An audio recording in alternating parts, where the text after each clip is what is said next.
Hi, everyone. Mitch from PickDogs.com. It is Saturday, May 20th, 2023, here with today's live show. We're live 7 days a week, 365 days a year. Of course, during the week, it's myself with Chris Ruffalo, who sets the tone, and the crane, Rod Zawacky. We're still yet to see that crane video from Edmonton of Rod doing his Karate Kid crane trick, but I'm sure it will be on the way. Yeah, I know he's practicing, so should be a good one. But anyways, lots of action going on tonight, and we got a full card of Major League Baseball, so all day action. We've got the PGA Championship, the Preakness, as well as NBA and NHL playoffs. And gotta just say, man, everyone knows I'm born in Miami. I'm from Miami. It's a great year to be a Miami sports fan, though it's not our Dolphins and Hurricanes football team and Hurricanes baseball team. Though the Hurricanes baseball team is decent, it's the other three teams. Hurricanes going to the Final Four in men's college basketball. Miami Heat 2 wins away from the NBA championship, and of course the Panthers 3 wins away from the championship. And I got to say, the bookmakers and public bettors treating the Miami teams the same way the Miami fan base treats them, as if they don't exist. I mean, they've been underdogs in every role. The Hurricanes underdogs in every game in the NCAA tournament, except for their opening round game where they were just a 1.5 point favorite over Drake. Then you have the Heat, who are underdogs in just about every single game so far in the playoffs. Maybe favored a couple times against the Knicks, but here they are up 2-0 heading home, and home dogs here to the Celtics in game 3 after whipping their ass in the first 2. And then, the Panthers dogs again tonight after beating the Bruins and Maple Leafs. Dogs in every single game so far in the playoffs, the Panthers have been, and hasn't stopped them yet. So a lot of good dog action, and maybe you guys can see why I am how I am when it comes to sports. But anyways, bring in Ron Romanelli. Of course, I didn't mention it, but if you don't get a chance to catch these live, or if you don't feel like watching the YouTube video while you're driving in your car, these live shows are always available on Spotify, iHeartRadio, iTunes, Google Podcasts, whatever all the other ones are. Odyssey, Amazon Podcasts, whatever podcasts are heard, which I'm not a podcast listener. Ron, you a podcast listener? No, not really. I don't listen to my own shows, let alone other people's. No. I never watch my own stuff, that's for sure. But yeah, it's crazy time to be a Miami fan these days. And I even think the Marlins, hanging in there in second place in the National League East, with that pitching staff, with knock going tomorrow, and pretty much everything, all coming together. It's like, you got to figure. I mean, boy, the Marlins play some of these teams, and you're just like, if they could just combine themselves with the Giants, or combine themselves, right? It's like with the Cubs, it'd be pretty good. They're in a good spot, though. They're in a good spot. They're still top heavy on pitching, and that's never a bad place to be. There's still some guys, them and the Braves seem to have more guys on the sidelines in their pitching staff than anybody else. Yeah.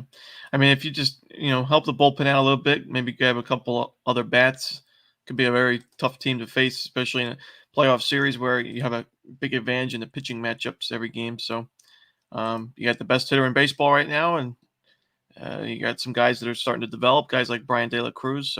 And Soler's having a bounce back year. I usually ask you about who the surprise teams are, and, up and down, but, I got to say right now, and, the San Diego Padres, I'm not mad. I'm just disappointed. These guys stink. I mean, there's no two ways about it. This is the worst team in baseball when it comes to betting. If you bet on the Padres every game this past week, you've gotten smoked. I mean, just absolutely crushed. And it's been going on for a while now. You bet $10 on the Padres, it's a quick trip to the poorhouse, faster than betting on any other team in baseball, because generally they're favored and generally they're losing. I personally believe that they spent all this money, very similar to the Angels, a lot of money in a few really good players, great players, but not enough everything else. The pitching staff isn't there, especially the pitching staff. When Ryan Weathers is part of the solution, then there is no solution as far as I'm concerned. But any thoughts on these Padres? Because you thought when Tatis Jr. came back in that was going to be the injection of life, but it's been the injection of death, actually, because they've had a worse record with him than they did without him. Yeah, I mean, I just think their stars are underperforming. That's for sure. Soto, you look at their numbers on paper, they're not bad, but this team has really struggled with runners in scoring position. Their bullpen's been really good in the month of May, especially, but like you said, the pitching staff, there's been some injuries. Obviously, Musgrove's missed majority of the season. He's back and he's struggled so far, but I don't think I'm ready to give up on the Padres in terms of their season outlook, but this was a team going into the year that a lot of people picked as their favorites to win the World Series. So for them to be 5 games under at the end of May, that's a huge disappointment. I would say more so than the White Sox and Cardinals. But they're also in last place. Yeah. So a lot of teams to jump. A lot of teams to jump. Well, they're in 4th place, but yeah, I mean, they have a lot of teams to jump, but it's early. I think they'll be okay, but I don't know. I mean, they got their stars need to wake up. Then they got to be tied for 4th. Then they're not in 4th. No, they're ahead of the Rockies. Yeah, but yeah. Congratulations. Yeah, but also Machado the being A's out in the overall standings, but yeah, but we'll see. Well, anyways, we got a lot of action going on today, and I know you're dialed in on it, and know that you hate the Miami team, so you're really hating these playoffs, just like you hated the college basketball tournament. It seems like you've been a hater of them. I love the Panthers. I don't see any Panthers gear. I only see old logo. I don't see any new logo. I gotta say, man, I don't like the new logo either, and I hate the new logo white uniforms. Those are even worse than the new logo itself. I miss the old logo. Yeah. I mean, the old logo, the uniforms were just better with the old logo. I agree. The new logo with the stripe across. I mean, what is that? Who do you think you are? The Montreal Panthers? The Montreal Panthers. Yeah. Gardner Webb Panthers. Gardner Webb. let's pick out a snooty country club name, and we'll name our college after a snooty country club member. Gardner Webb. I'd like to introduce you to our club champion, Gardner Webb. Anyways, Ron, what do you got for us today as far as today's action? There's so much going on. Yeah, I got the White Sox jersey on. I'm talking about this Kansas City-Chicago White Sox ball game. Jordan Lyles, I just don't know how they keep putting him on the mound. He's 0-7, 7.14 ERA, but even on the road, even worse numbers, 0-3 with a 10.61 ERA. He's pitched 18 2/3 away from home, 23 base hits, 22 earned runs, so more earned runs than innings pitched, of course. 6 home runs, 10 walks. He, most of his starts at least giving up 4 earned runs in each of those games. And the Royals have yet to win a game that he's pitched in. Only one of those losses was by 1 run. So most of these have been run line covers from the opposition. And Lucas Giolito, he's a right-handed pitcher. The Royals have hit righties pretty well. But Lucas Giolito's pitched very well at home, 2.45 ERA, and the ability to miss bats and earn strikeouts, I think, is what's really going to help him in this start. Because the Royals, like I said, they hit righties well and they have sharp contact, but they're also 23.7% strikeout percentage, 6th highest in baseball against righties in the month of May. So, I could see Giolito giving up a homer or 2, but with Jordan Lyles on the other side, I don't think it's going to matter in the end. I think the White Sox still win this game and cover the run line in the end, and I would lean towards the over in this game as well. We look at this White Sox bullpen, much maligned White Sox bullpen. The ERA actually down to just 5.63 from 8.9 where it was. I'm a White Sox fan. I lived in Chicago for a long time. I love going to White Sox games far more than I like going to the Cubs games. And the thing is this team's just straight trash. I think that they have some power on the team, but last year and the year before that, it seemed like the White Sox were a team heading in the right direction. And now it just seems like they have drawn a line in the sand and fallen off the face of the earth. Now, the thing is about the White Sox that you have to remember is, number one, they've got a ton of money. I mean, ton. So making a move, picking up players, whatever. They've generally done well with with pitchers who have maybe a year or 2 or 3 years left in their career. They picked up these guys and have done well. They struck out with Keuchel, but they've hit with some of these right now. but they've hit with some of these other guys. They've hit with some of these other guys over the years. But this year, it just seems that, once again, it's like they're just missing some big pieces. And, we don't have Tony La Russa to blame this year either. I know. Well, like you said, the bullpen's really improving. And in the month of May, it's the 4th best bullpen ERA. And the Rockies and Tigers, believe it or not, are right around there too. So the improvements are there. And, I just think that they just need another couple other starters to really step it up. I mean, Dylan Cease has looked a little bit better as of late. Lance Lynn, pitched well last start, but he hasn't been able to string together good outings. So they need some help in the rotation. The bullpen's getting better. The lineup's getting better and healthier. So I wouldn't count the White Sox out. They're in a pretty weak division. The AL Central's usually it only takes around 90 to 95 games to win that division. So I wouldn't count them out. I know they're the American League Central's never decided until late September, October. But the Guardians will be coming on strong. Last night I lost 2 games on American League Central teams late in games. I had the Guardians and the Twins. I lost on both of those. So, I mean, they certainly are more than capable of blowing leads and losing games. I think the Guardians were up 5-0 or something in that game. 7-0, I thought. Yes. Or 7-1 or something like that. Yeah, well, something like that, Rub it in. Yeah. Well, Carlos Carrasco action. I was like, doesn't get 7-3. easier. 7-3. It's like, doesn't get easier than this, Carrasco's pitching and, getting plus money, but Cookie Carrasco. So, which leads us back to this game with that unpredictable White Sox bullpen. Is the first 5 innings a better bet for the White Sox? Or do you think, because you're going Giolito, who's the starting pitcher, but who knows how long he's going to go? Well, like I said, that White Sox bullpen, the 4th best bullpen in the month of May. The Royals have not been very good out of the pen. So I don't think even when Giolito makes his exit and Lyles is out in the 2nd inning, that the White Sox don't have the advantage there. I think that I like their chances in the full game. For me, I don't think the bullpen's going to blow it, but who knows? The White Sox bullpen has blown a lot of games this year. So if you want to do the first 5, maybe you could split your bet, do first 5 half run, and then full game run line. The White Sox, are the Royals closer to turning it around, or still closer to the bottom? Turning it around. I like this Royals team, but not in this game. I don't like Jordan Lyles. I don't like this Royals team. I do. I think they had a really ugly start, but if you look at their numbers, I think they're a lot better than the record. We saw them going to San Diego and take 2 or 3. So I think they're going to be competitive, and I think they're going to be a profitable team the rest of the season. That's something, who knows? They're 14 and 32. They're not making the playoffs this year, but I think they're going to be a profitable and a sneaky underdog team. You're going to get good prices with that. We're going to bet on a lot on the rundown. All right. Well, what do you got? What do you got going on at Pick Dogs today? I got 3 MLB plays on the board, including my rundown best bet. We had the Angels winner yesterday, hoping to start a nice run here. You can get a 3-pack as well with my 3 MLB plays. Looking to do some damage here on Saturday. All right. Well, thanks for joining us. And next up, we got Al McMordie. So hopefully you give him hell, Big Al. Hopefully you hang out for that. Little full transparency. Big Al and I had a side bet on that Heat Celtics money line last night. So I'll have to see.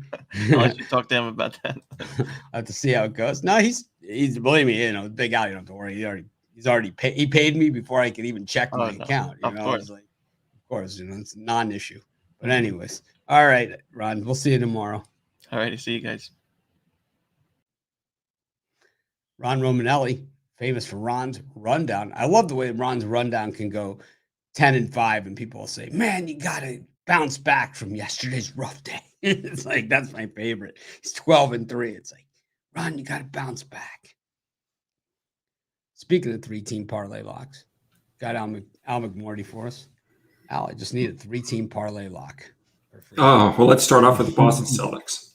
Oh, man. I mean, just the disappearing act of Jason Tatum. I mean, how embarrassing was it for him? It's got to be at this point. And, I guess he just doesn't have the pride, because I don't think he is embarrassed. I mean, he's just exalting. Every time he hits a basket, he's like doing this to the crowd. Meanwhile, he's getting two-handed slammed on the other end of the court. So nothing pretty about it. in Boston for the Celtics last night. And here the Celtics are 3-point favorites once again. When the Heat, they haven't lost a home game yet this playoffs. Yeah, neither have the Lakers too. So we'll see what happens. If both teams can continue their home dominance. It's interesting to hear Bam after the game talking and with the guys at the desk, and they asked him, what keeps you guys, think you guys still have a chance when you're down by 14 points and no time, time is running out. He's like, all we hear over and over again and talk about on the bench is how none of you guys picked us. That's what he said. And Shaq's like, I picked you. Like, nobody picked us. It's funny that they actually listen to that stuff. Yeah. Usually the times they go, I never listen to that stuff. But the Heat clearly say that they do listen to that stuff. And Jimmy Butler, when Williams went after him last night, oh, man, he got fired up. And which Barkley said to Bam, when he said, Jimmy got fired up when, Williams got in his face. And he said, I would start making stuff up and start telling him, that these guys were said this or that. He's like, if that's the way he plays, when that happens, I would just make stuff up and tell it. He's like, just to get it to do it. I don't think he really needs that. I mean, he's an unbelievable player, especially in the clutch. Yeah. Jimmy Frick. That's why they now call him even on TV, Jimmy Frickin' Butler. Yeah. Well, we got a scratch in the Preakness today. That was pick. That was my pick. Yeah, I'm not gonna play the race now. I'm skipping it, much like all the other horses are skipping it. So yeah, the Preakness. I've said it all along. I do believe it should be eliminated from the Triple Crown. Or at the least, I know Andy Byer made the suggestion this week. Just move it a week, forward. So it's 3 weeks separating the the Kentucky Derby and the Preakness instead of 2 weeks, and then at least you would get more horses, compete. But it's just a crap track, and it's like it's not deserving of the same as Belmont or Churchill. It's just not in the same league as those two tracks. On a regular horse racing day, whether you're at the track or betting simulcasting, it's not like, oh man, Pimlico's going today. I mean, Calder and Gulfstream are way better than that. Generally the class of horses. Pimlico's like a Tampa Bay Downs type. Yeah, but if you set that aside, the fact that it's 2 Saturdays away from the Kentucky Derby instead of 3 Saturdays, that's the biggest problem. So why not just break? Why not just hold it in Lexington at Keeneland? That's what I say. Yeah. Throw in a pot of burgoo and call it a day. I love Keeneland. I don't eat burgoo, but I see a lot of people wolfing it down when I'm there. But you should come out here, this year for the Breeders' Cup. It's at Santa Anita. I love the Breeders' Cup. My wife has had some of her. She had the exact in the Derby, and she's had some of her very biggest hits have been at the Breeders' Cup when we've gone to the races, because those are the races where you don't really need to know all that much, and you can find some she always seems to win. You just seem to be able to find those horses that even if you're just throwing darts, your dart can hit a 60-1. That's a $4 million horse. It's pretty easily. So she's done extremely well with it over the years. Well, let's go back to the NBA. Take a look at this Nuggets. Also, congratulations on the Wembanyama. Oh, yeah, wearing my Spurs hat. We'll have to. Hopefully, it turns into a LeBron James or that type of player as opposed to Len Bias or something, right? Ralph Sampson. Yeah. Anyways, I mean, who knows? But I mean, I think. I mean, if he doesn't end up being you have to stay healthy, but if he doesn't end up being a top 15 player of all time, it's a major disappointment. So I would say so. Which is crazy, right? It's a pretty high expectation. Yeah. I mean, but I guess you still have to do it, right? You still have to become Hakeem Olajuwon or Tim Duncan or whoever. I mean, Well, in this NBA, actually, you don't. You know, you just get paid either way. There's a guy on New Orleans who doesn't play at all, and in fact, he just got re-upped for a bigger contract. He makes more millions of dollars than games he plays. He gets over $2 million a game that he's played this year. $2 million a game. That equals out to $500,000 for 12 minutes. And what the hell are we doing wrong? Anyways, Al, what do you got for us today in this Nuggets-Lakers matchup? Well, I know Jay and we did our NBA, I joined him on his jam session on Thursday. We talked about that game 2 between the Lakers and the Nuggets. We both liked it to go under the total, and it did pretty easily. I'm not going to switch gears and look at game 3 to go over the total. Generally speaking, in this Nikola Jokic playoff era, the Nuggets have played very high-scoring games, 36-23 with 2 pushes over the total, notwithstanding that low-scoring game in game 2, including 13-5 over the total if the Nuggets' previous game did go under. So with that as a backdrop, I do think game 3 is going to be a little bit higher scoring. Likewise, the Lakers, they've gone over the total 15 of their last 23. They've gone over 35 of their last 57 if the over-under line was less than 230 points, including 19-7 over the total if their previous game went under. And then these two teams, in their matchups against each other, 32, 14-3 over the total, their last 49. You've seen this tick down to 222 or 222.5 from an open of 224. I'm not buying it. I'm going to look at this one to be higher scoring. I think it certainly has that possibility. And, I think you have to kind of expect the Lakers to D it up a little bit at home. That is, there's Anthony Davis is really a defensive specialist.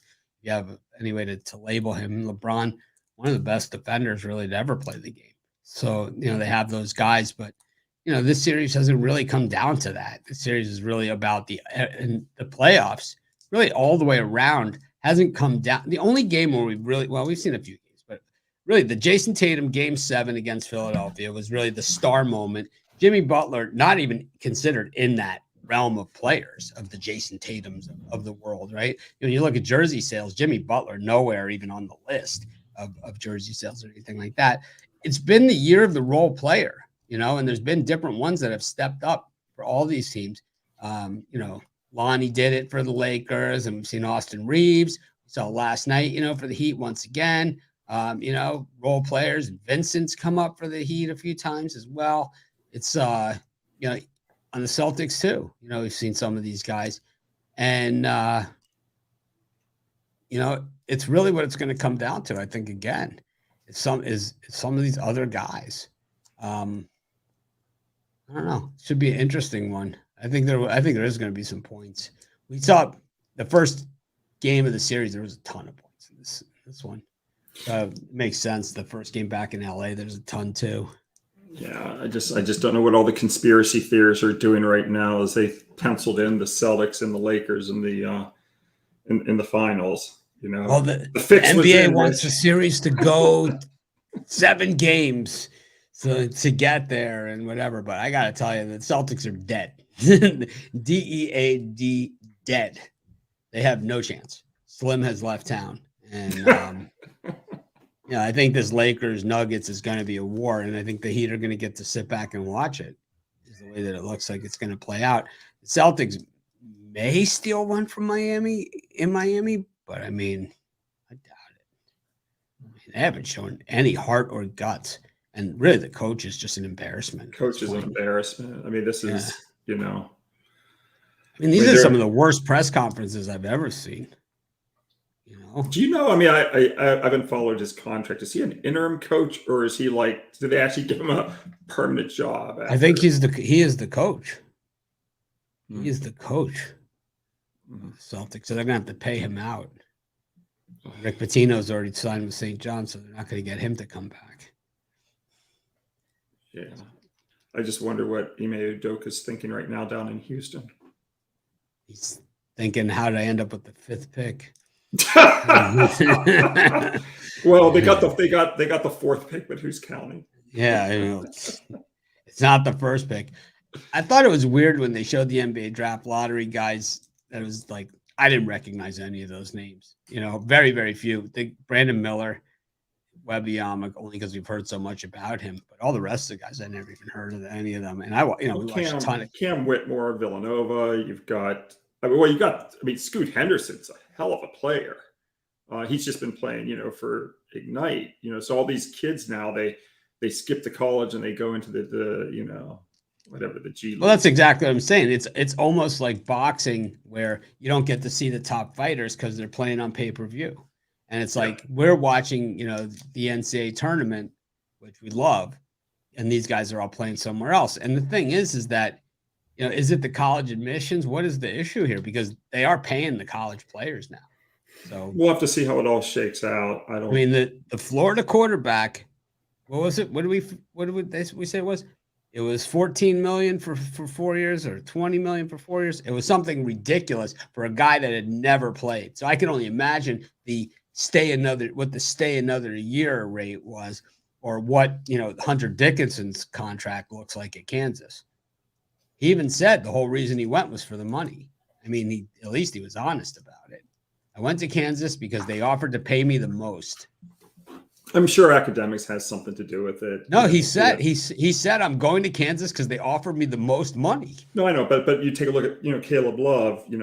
He went to Michigan. Now he just had to decommit because he couldn't make the grade, academically. So, I'm sure. Is that what they're saying? Yeah, he's not going to go to Michigan. It's just he couldn't pass the muster with Michigan standards. So I'm sure Shoelace could. But this guy can't. I think that athletes at Michigan, and obviously we know Michigan's a great academic school. Michigan I'm going to say there's some leniency there. But it's not as lenient as other schools, right? So whether it's Michigan or Notre Dame or some of these other schools, that was always one of the complaints by the football coaches or whoever is like, we can't compete with XYZ school because we actually have tougher academic standards than those other schools, even though it's not as, it's not like it's the general student body, but Michigan does have standards. So it's I think the standard is based upon the 40-yard dash time. No. I still a little bit higher than that.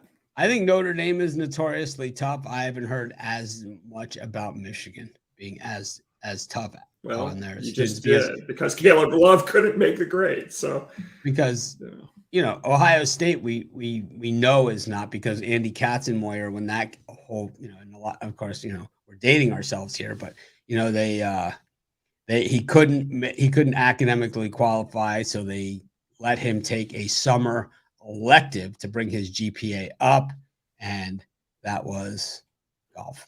So, he had to sink that 4-foot putt to preserve his academic eligibility, be able to play the next season. A lot of pressure. I think it's just, I just think that a lot of these guys like this Ignite and all this, I've never seen any of these teams or any of these players. I'm going to guess they're really good in the high level, but if these guys are that good and these leagues are that good, then why aren't we seeing this instead of along with, because they're showing XFL. So yeah. That's the greater question is like, put these games on TV. Cause to be honest with you, I'd rather watch, I would have rather watched Scoot Henderson this year than some of these garbage college basketball games. I'm a big G leaguer, because these are my guys that I have followed in college all the years. They're all in the G League. All the guys that we know, most of those guys end up in the G League. So I follow that. But, I don't know about this other, league that they're playing in. I saw that LeBron James's son is playing at USC, and the other son now transferred high schools. Yeah, I saw. Yeah, he left, and they're saying in the latest mock drafts for 2024. So Bronny James will have played 1 year at Southern Cal at that point. They're projecting him 28th. So the issue might be, I don't know where he'll end up going, when next June run, comes around. But if you're a team, would you maybe draft Bronny James higher than he's projected as maybe a power move to try to get LeBron to come play for your team? So if you're, for example, the Pacers or whoever, and you just say, if we draft his son, maybe we can get LeBron as I think they will get LeBron. Well, it's just a matter of what point LeBron or LeBron says, okay, Pacers or whoever, you need to trade my son to the Lakers and we'll give you some assets because I want to play with my son. But I don't know. It just seems that some team's going to have that concept, right? It seems to be that way. It's just interesting the way that it's all want to play with his kid. Nick Saban, in Alabama, it all coming out this week about the image licensing and how much, they refuse to say what the number is, but we know that Texas A&M last year had 20 million in image licensing. And we know this year Alabama had the number one class. We also know that the Florida quarterback, was 12 million plus. So do they have $100 million they're paying to just guys that have never played the down of college football before? I mean, there's no transparency on this image licensing because it doesn't come. It's not like a coach's salary that comes from state funds that has to be public information. This is from boosters. This is like the dirty money. So, this is, I believe the athletes should get paid, but this is going somewhere. Fast. Anyways, what do you got for sale today? Not, of course, you're not going to make Bryce Young type money, but I've got a lot of stuff this weekend. I've already posted Pick Dogs Premium. I've got my USFL football game of the month that goes tomorrow on Sunday. I've got silent total winners in game 3 between Boston and Miami on Sunday already posted. I'm 13-2, my last 15 NBA, or 12-2 and 1, my last 15, depending on numbers. I've got one play in today's Lakers Nuggets game up at Pick Dogs Premium. I've got baseball, and I've got hockey as well. So overall, on a nice run, notwithstanding yesterday's loss on the Celtics. I'm 30-10, my last 40. I was 2-1 yesterday, so I should have bet you on the other two, Mitch. I shouldn't have bet you on this. Yeah, if you would have bet me on baseball yesterday, you were in business because all you had to do is bet not first 5 innings. The last 4 innings. You did remind me of something. I was listening to your conversation with Ronnie Baseball. I like calling Ronnie Baseball. I was listening to that a few minutes ago, and you were talking about the Padres. But just go back to last season, and if you take a look at the standings at May 31st, we're not even at May 31st yet. This is only May 20th. But if you look at the standings at May 31st, the Phillies were 12.5 games back. The Braves were 10.5 games back of the New York Mets. Both teams underwater, with losing records. Braves were 23-27. The Phillies were 21-29 at May 31 last year. Over in the American League, the Cleveland Guardians, they did well in the playoffs. They were 6 games back of the Twins. The Seattle Mariners were 10.5 games back of the Minnesota Twins at May 31 last year. So I just want to kind of, I understand that, but 2 years ago the Padres were also seen as the world beaters, and they finished up the track. I know last year the Phillies, the Cardinals, and the Guardians are. I mean, most of the Cardinals and the Guardians. The last few years, those teams. In August and September, you cannot bet against them. I mean, they reeled off 20, 30 I'm just wins. saying it's a long season. It's a very long season. I mean, the Padres may end up the season at 18 games back. Who the hell knows? But last year they traded for Juan Soto, and they ended up beating up on the Mets in the wild card round. But it was a quick exit after that. And this year, I think the part of it to me that. And the part of it that I'm really emphasizing here is that it's not necessarily that I don't think the Padres have a chance to make a run. I just don't think that with Ryan Weathers is not part of the solution. And I don't think he's part of a championship pitching staff as far as part of the starting rotation. I think the Padres have gone out and have spent a lot of money. It's sort of like the Celtics all over again. They have 4 really good players, and everybody else. And they've emptied the top of their farm system. So now that's going to really hamper them this July when they try to go out and make moves. They're not going to have the assets to go get. Like if they would have this team. If they would have this team with Mackenzie Gore as their 2 or 3, that's a different story. But they don't have that anymore. So it's like they have to go out and acquire. Blake Snell has not been the pitcher that they thought they were getting, the Cy Young Award winner. Joe Musgrove has been the anchor of the staff, really the guy who hasn't been injured. And you know what? He looks tired. He looks like he has been pitching a lot of innings.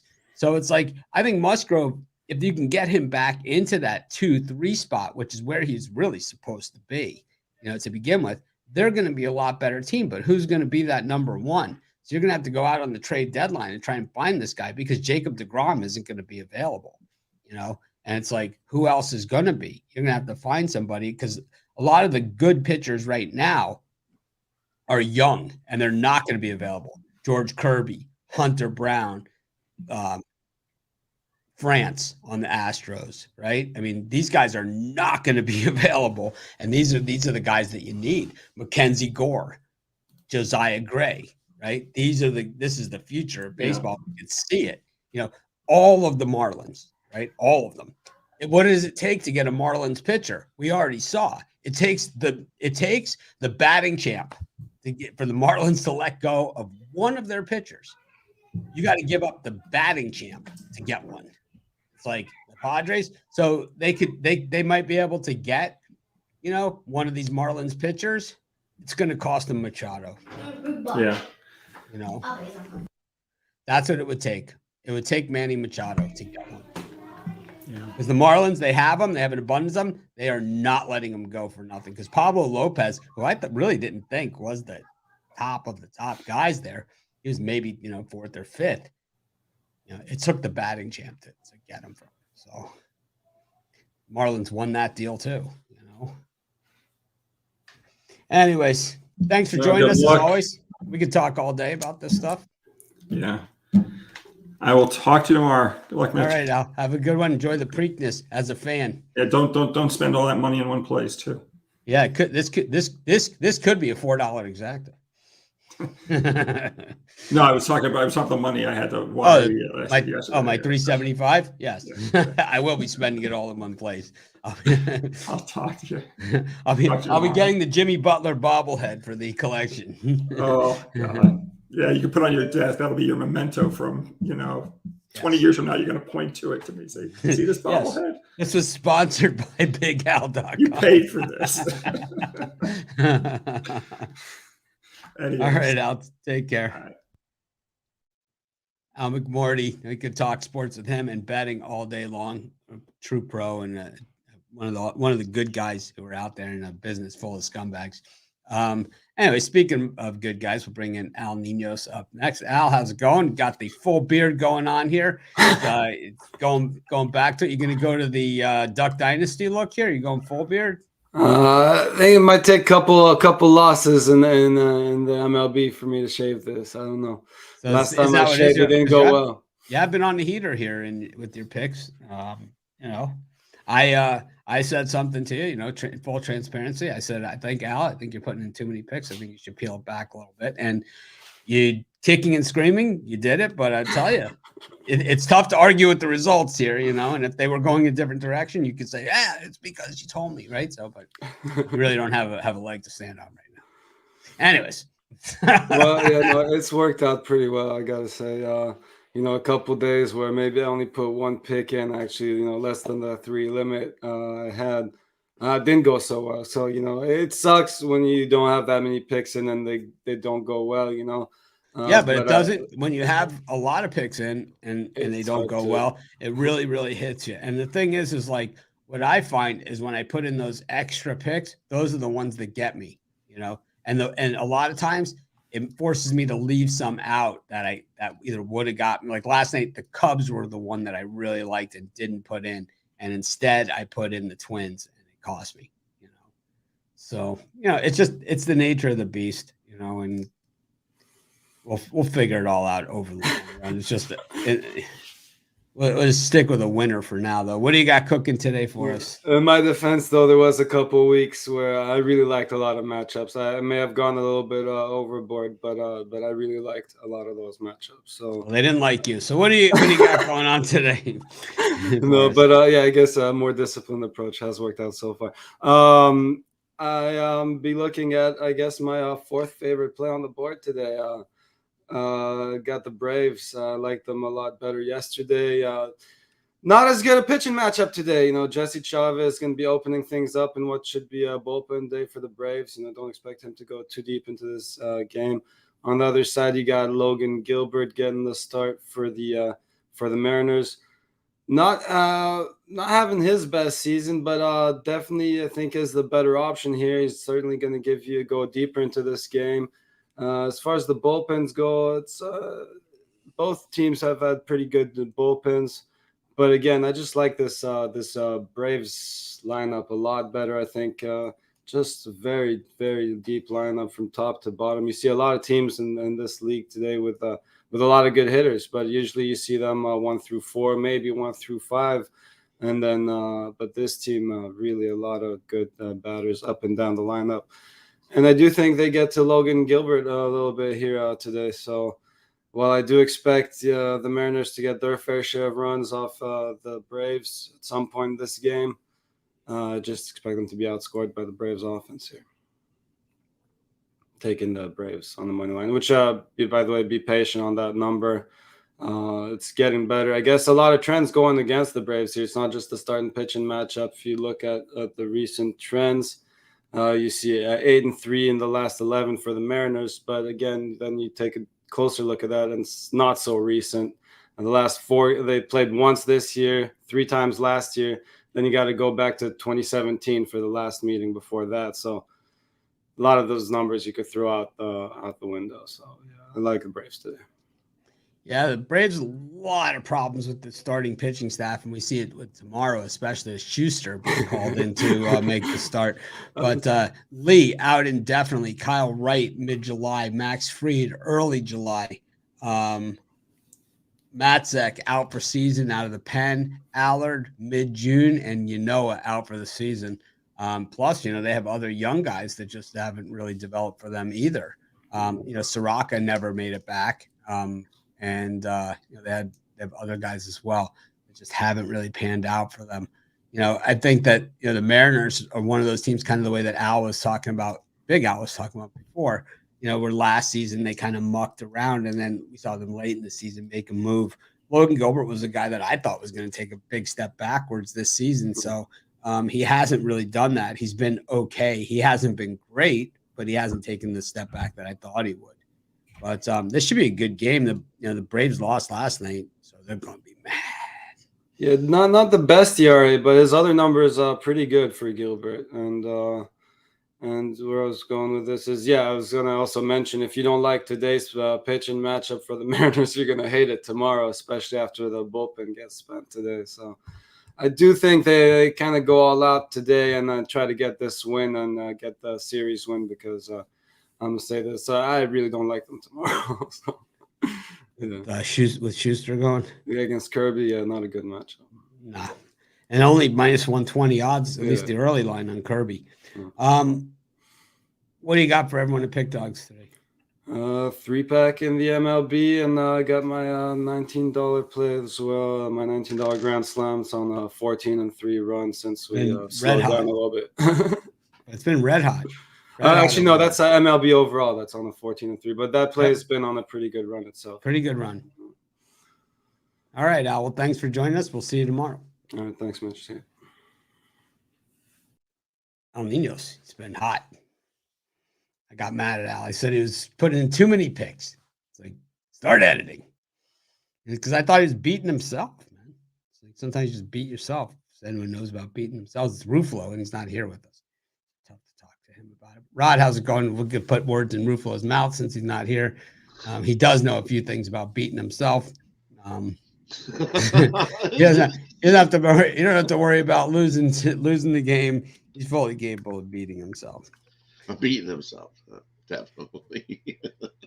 We got a lot going on. You know, you're on the morning show with me every day. So we talked about the Heat yesterday on the show. I've been pretty adamant about where they're going this series, and certainly playing It out. sure didn't look like in the game number 2 that Tatum got up to speed, because he still looked like love just went right on by him. And he was I think the difference though for Tatum for game 2, we got to be fair, is that in the fourth quarter, when instead of turning the ball over, the ball just rolled around on the floor, and the Celtics were somehow able to muster up getting it back. It didn't help them, but it didn't help him. Instead of directly turning it over, the ball rolled around, and the Celtics were able to pick it up and pretend that they were still trying at some point.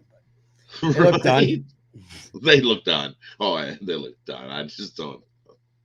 Coming back from 2-0, you're favored tomorrow. and when the announcer says to Jimmy, he's like, "Now you're going back to Miami." Yes, we're going back home. And he's got this look of like, "I'm gonna whoop him at home. I'm gonna whoop him at home." As he bounces off the court. My favorite was Bam when they said, when you're down by 14 points in the fourth quarter and they call you over on the sideline, what are you guys talking about? We're talking about how none of you guys picked us. That's what we're talking about. Nobody picked us here. Look at this. They moved to 10 before the game. What do you think? We're gonna roll over? Like, yeah. Celtics look done. They look finished. Well, the Hurricanes and the Panthers both took the day off yesterday from practice after playing 2 1/3 games. It wasn't like the overtime goal came early in the fourth overtime. They played that full period, only 12 seconds left. 12 seconds left in that period. Like, Panthers put it in. Almost over 2 games they played in one night. So yeah, they kind of deserved the next day to take a break, and now they're right back at it again today. I said it yesterday. And you know, a lot of people, they don't listen on the weekday show and they only listen on the weekends. But I think Wayne Gretzky in the commentary desk is just one of the greatest things for the sport. And, you know, hopefully Tom Brady can do the same in the NFL. Just really a different look at things. And I always thought that, you know, sometimes you get these guys in the booth that just really change it. And, you know, at the desk, and to hear Wayne Gretzky talk about like strategies and stuff, because he's not condescending about it or like over analyzing it like Tim McCarver does in baseball or something. It's more like, you know, in tongue in cheek type of way, you know, that this is, you know, he doesn't over technicalize, make the game overly technical.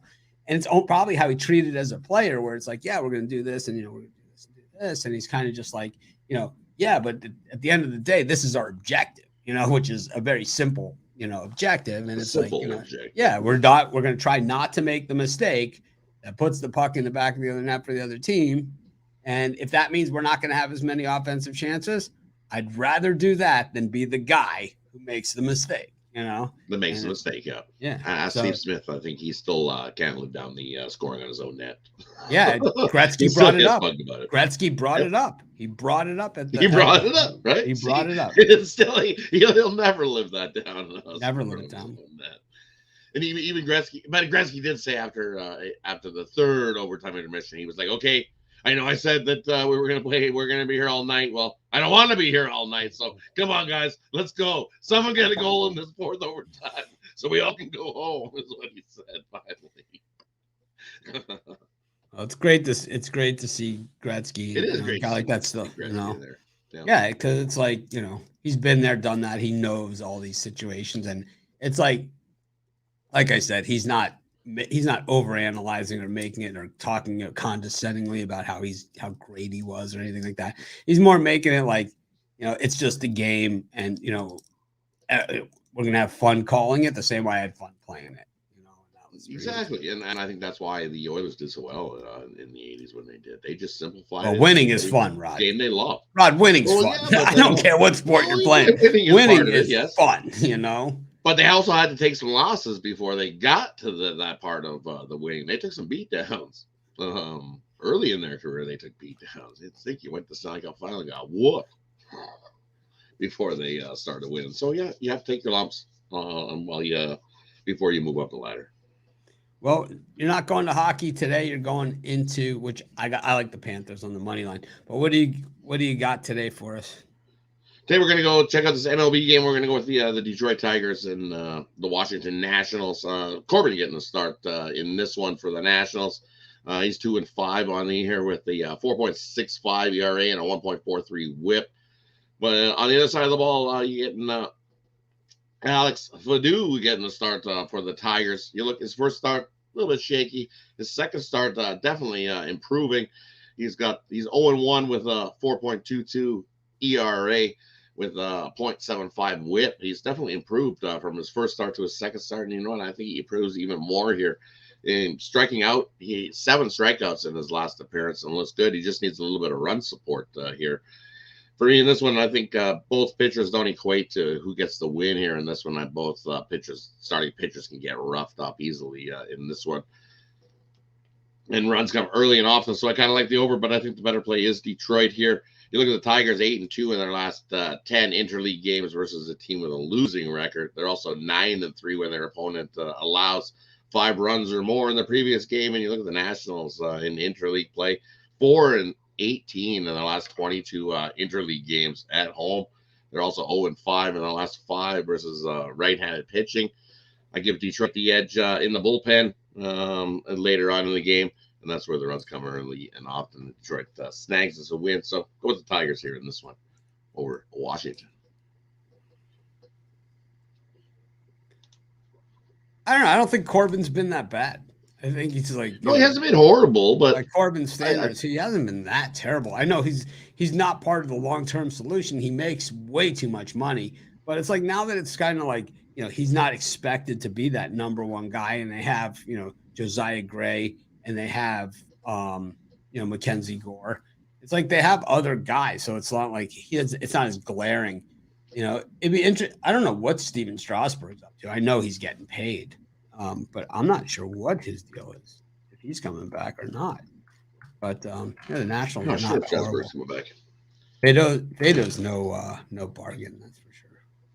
No, Fadu. That's what I said. He's not no bargain. But you look Corbin. He averages. He's given up 2 to 4 runs in every start this season. So, he's given up at least a couple. Minimum, he's given up 2 runs for sure, Corbin. And Fadu, I don't know, he looked good last time. I think he improves off of his last start.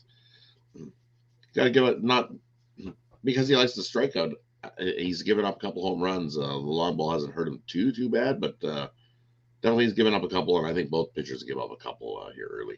I also like the Yurfie, yes, runs first inning. And last 5 Detroit games on the road definitely had runs in the first inning. The lowest play. Yes, runs first inning.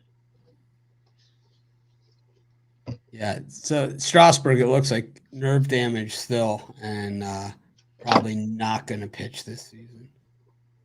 Another season out. Yikes. Yep. Like I said, Panthers money line for me. But what do you got going on at Pick Dogs today? And over Pick Dogs today, I've got my Saturday MLB sluggers. You got 3 MLB plays. I love to knock the cover off the ball, scoop those up there. Or I got my $19 NHL sniper play. Or I got my $25 NBA slam dunk play. 5 plays over at Pick Dogs Premium. Head on over, scoop them up. Let's have a nice winning day today. All right, Rod. Well, thanks for joining us. And, of course, we'll see you tomorrow. Thanks. Have yourself a good one. Good luck with all your bets, everybody. Smash that like button. Costs you nothing. Helps us out a ton. Appreciate everybody. See you tomorrow. Little hype session there for Rod Zawacky on his way out the door. Bring in Jay Briggs, last but not least. Jay Briggs has been the heat hater of the entire season, including the playoffs. He's riding the Dallas Mavericks and the anti-heat all the way to the poor farm. How's it going, Jay? Man, what's going on, man? Yeah, Heat Nation, they can pile on me right now. They can get the last laugh. So for those of you that don't know and are interested, Jay, aside from doing the jam session, the afternoon jam session, he also does Twitter Spaces after the games. Now, is this a regular occurrence or just once in a while? So, I mean, technically, really, we've been doing it almost every night now. After the game, we just want to hear what everybody's thinking, just everybody's thoughts. So we be on Twitter on the Spaces. So if you on Twitter and like something like that, we're usually there just talking hoops, man, just seeing what's going on in the NBA right after the game.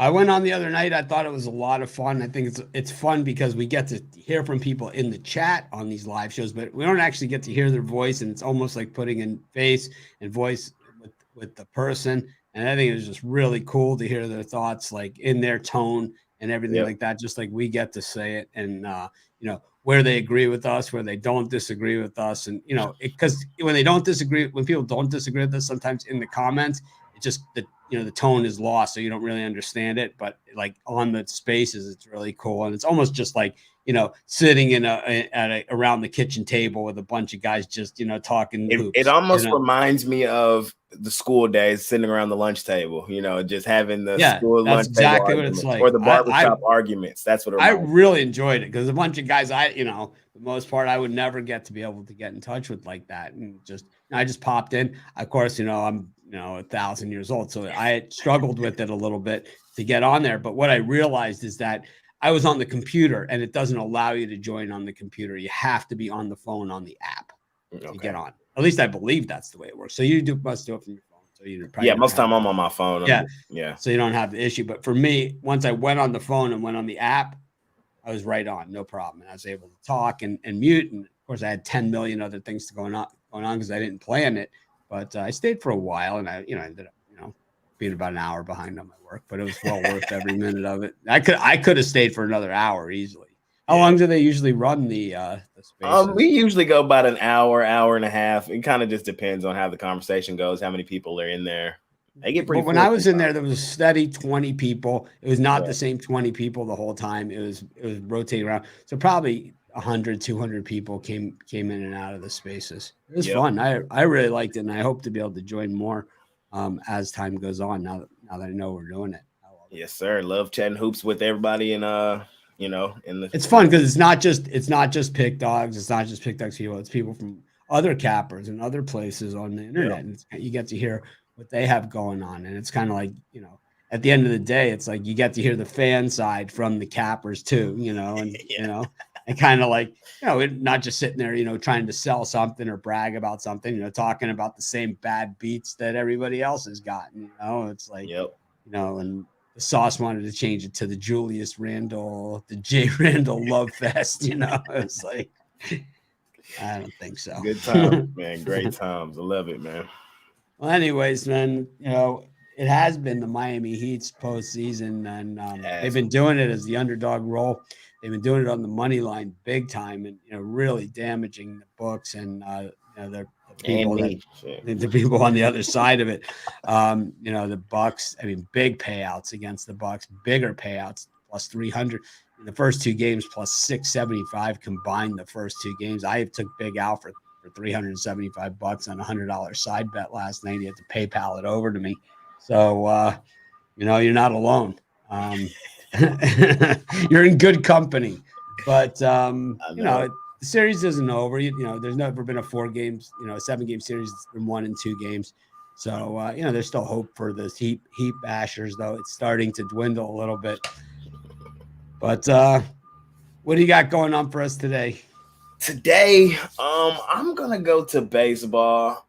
The side in the NBA game today is a little tough for me, as I explained on the gym session, and I gave y'all the total there. So I'm gonna go to baseball. Lakers money line. That's what I said too. I don't want to lay the 6. That's what I said too. I don't want to lay the 6. You got to go -2 to 1 odds, but it's still, I don't care. That's exactly what I said on the gym session too. I believe that they win, but in a series like this where game 1, 6-point line, you get a push. Game 2, 5.5-point line, the Nuggets win by 5. This is a series where the odds makers are super dialed in, and I'd rather just be on the money line with the Lakers today. That's how I feel, honestly, too. Those West Coast teams, traditionally, college football, NFL football, NBA, Vegas is just dialed in on them, and they always have been and always will be. Those great USC Reggie Bush teams, I mean, they were just on the number on those things. But anyways, Jay, go back to your game. I'm sorry. I know you're good. So yeah, I'm gonna go baseball. I'm gonna try to take me a layup, man. I know there's really no layups, but I think this one should be. I'm gonna go with the Pirates today, man. I am. I like how they've won back-to-back games. They beat up on Detroit 8-0, and then they smashed Arizona yesterday, man. And I think they come back and get them again today. I think the pitching matchup drastically favors Pittsburgh to begin it. We got Mitch Keller, who's had a great start to his season, 5-1 this year, 2.3 ERA, man. And then on the other side, Brandon, I'm not really sure how you say his last name, P-Fat, I guess. I've not liked what I've seen from him, 8.5 ERA. When he's been out there, he has not looked great.